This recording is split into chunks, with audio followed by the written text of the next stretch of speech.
Hello, my name is Karen, and I am an occupational therapy student at Kaiser University's MSOT Bridge program. As part of my Level 1 fieldwork experience, I am creating videos each week discussing various topics.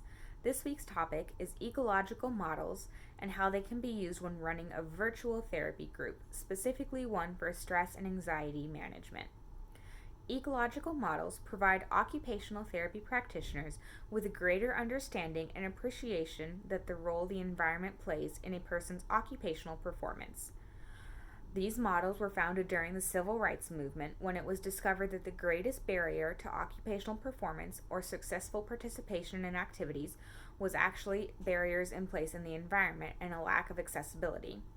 This is when the occupational therapy field implemented ecological models to help occupational therapists view the environment as a key task to occupational performance.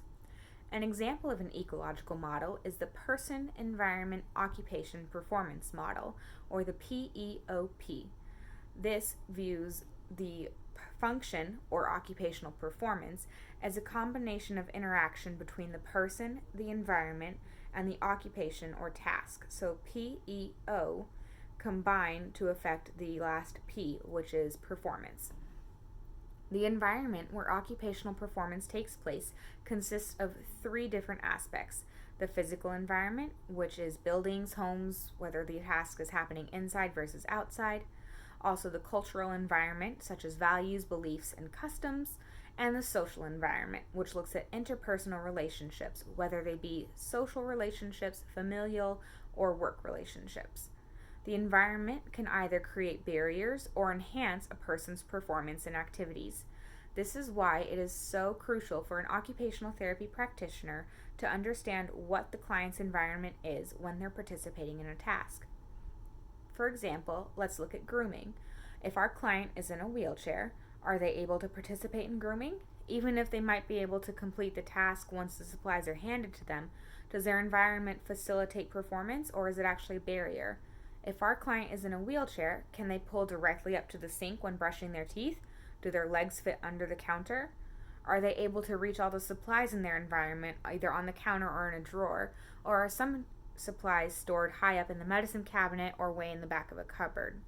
Are they able to even enter the bathroom with their wheelchair, or are the doorways too narrow?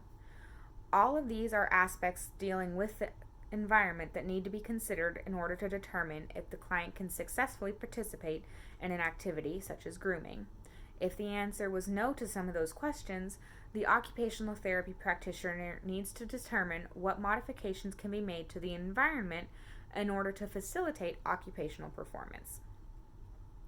In the case of our stress relief group for the negative impacts of COVID-19, it is important to consider the environment for not only participation in the group itself, but also how the environment has been impacting our client during the past couple months of the pandemic.